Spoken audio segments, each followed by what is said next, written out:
It feels really good to be here. My question is, so what I've slowly but almost immediately realized is that I am actually a creative genius, is Yes, what you I are. am. Yes, you And are. what I would like to know today is how can, in my work and in my family, teach children how they're creating their own life. As a parent, we want our children to have the best life, but really, we're ultimately not in charge, they are. So how can we teach children the principles of law of attraction and allowing? Well, the thing that you want to focus upon is remember that they came forth from source and that they have inner beings that are very close to them. And if you would just concentrate on nurturing that connection. In other words, think about it. Think about a child that's about to spill milk or about to fall in the pond or about to do something that you know they're not going to like and you're not going to like it either. And you abruptly scream at them as if they don't know what they're doing. That's not nurturing to their state of connection. Now, of course, you're not wanting them to step into the street and you're not wanting them to fall off a crevasse. In other words, you're wanting to be there to guide them. But if you will just keep in mind always that your dominant intent with them is to help them and their vibrational relativity between who they are and what they're doing right now and who they really are. So smiling and loving and feeling good yourself and looking for reasons to compliment. And here's the biggest one of all, and you're really going to like this. Do you understand what negative emotion is?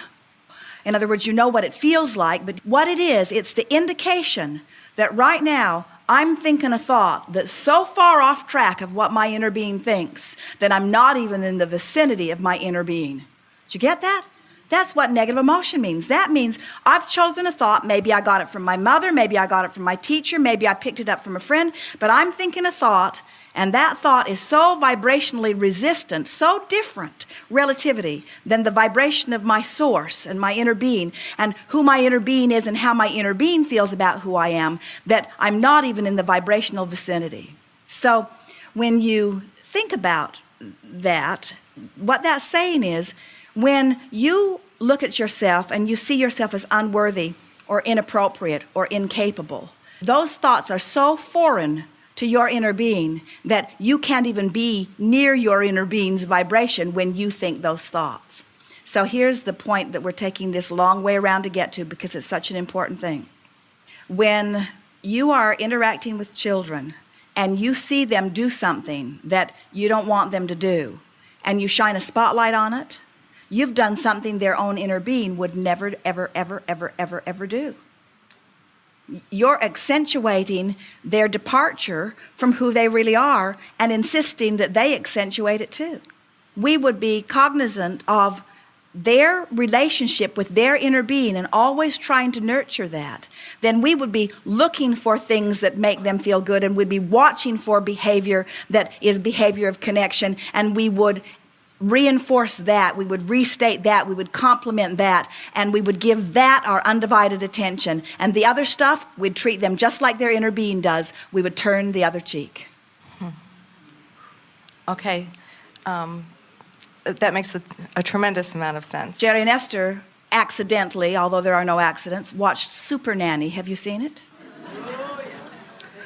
Children that are so out of control, their parents are being held hostage by these children. And at first, Esther couldn't believe what she was seeing because she hears Abraham talk about how the children are pure positive energy, and Esther is not really seeing that in these children.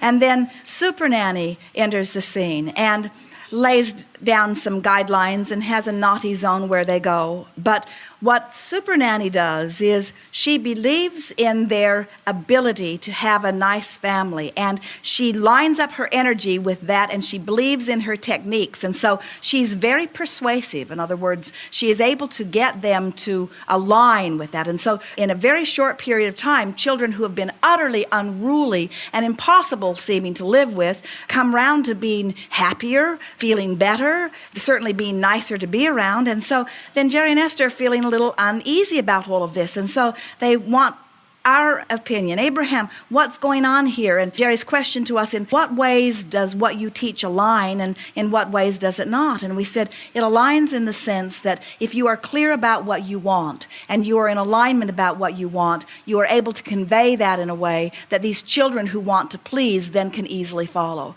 So parents that are scattered or even with each other, or even a mother who knows what she wants but is more beating the drum of what she does not want, will elicit from her children what she does not want, and then the worse it gets, the worse it gets, the worse it gets. So being clear about what you want and lining up with what you want is certainly a technique that is working in that environment.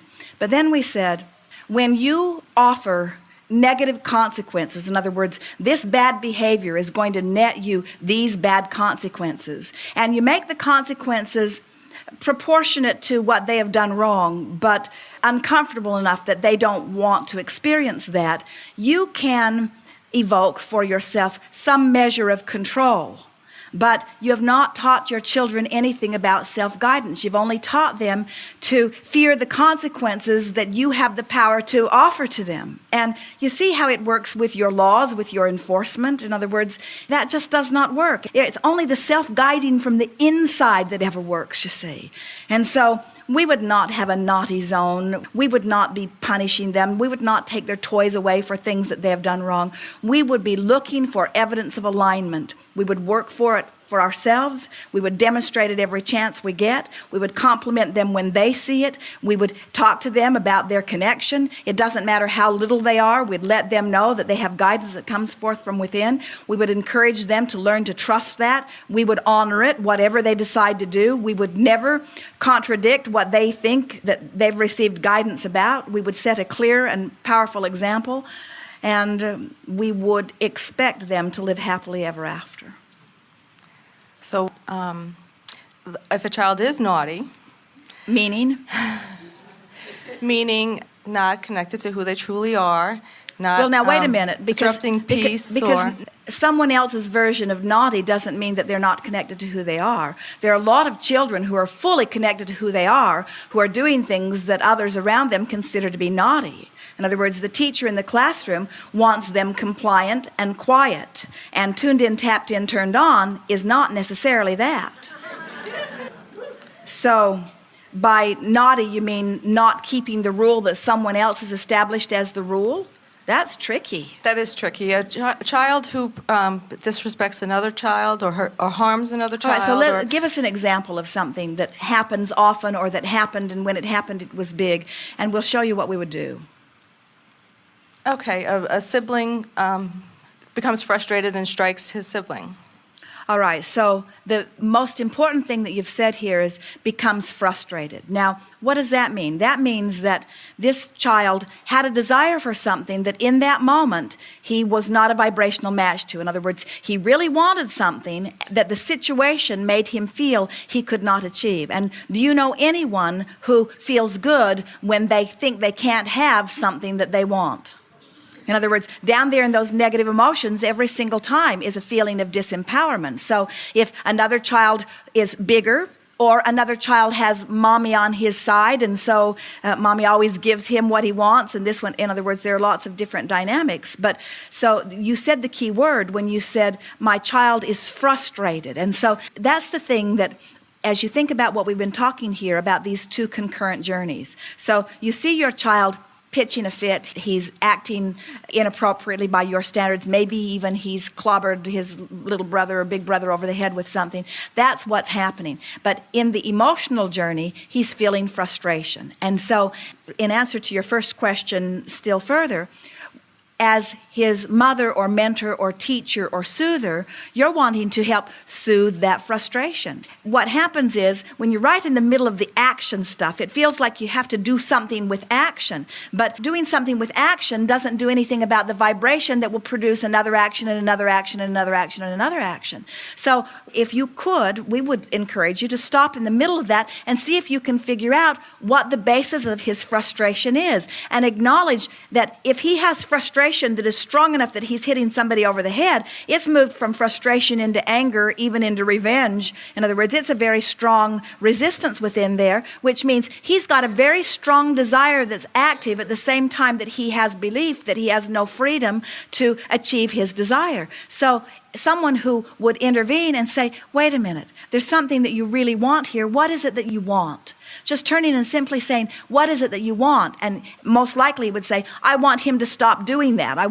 And you say, wait, that's not what I want to hear from you. I want to hear, what is it that you want? What is it that you want? Let's take your little brother out of the equation altogether. What is it that you want? And he might say, well, I just wanted to sit here and play in peace, or I just wanted to do it my way, or I wanted to put it together the way I wanted to put it together. And then you want to stop and say to him, that's valid. You get to want what you want. It's good that you want what you want. And then we would say, and the reason that you feel so bad right now is because you think that you can't get what you want. I think you can get what you want. Don't you think you can get what you want? In other words, help him to realize that he can get what he wants. He can get what he wants within the framework that's laid out there. He can get what he wants, even with other things happening around him, you see. Children will acclimate back to their alignment with Source much more easily than if you were dealing with adults in an office setting. In other words, they are much more resilient. They are much quicker to tell you what they really want, and they are much quicker to release the grudge. In other words, the vibration that they've got activated in this moment is not nearly as activated in them as it is an adult under a similar situation. And so it doesn't take very much of you stepping in and making it known that you think that it is right for them to get what they want too, and that you're on their side about getting what they want. But there are a lot of ways to get what you want, and somebody else doesn't have to give up something for you to get what you want. That's the message that you want to get across to your children. Everybody can win here, but if you're focused upon what you want and focused upon not getting what you want, you're messing up your own experience. And if you can get them to focus upon what they want, those conflicts will go away almost immediately. Really, they will.